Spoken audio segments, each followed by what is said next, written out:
Hello guys, this video is about the rear brake fluid reservoir cap guard setup.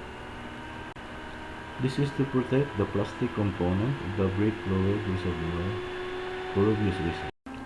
Enjoy watching, and for those who have not yet subscribed to this channel, please do for motivation. Thanks.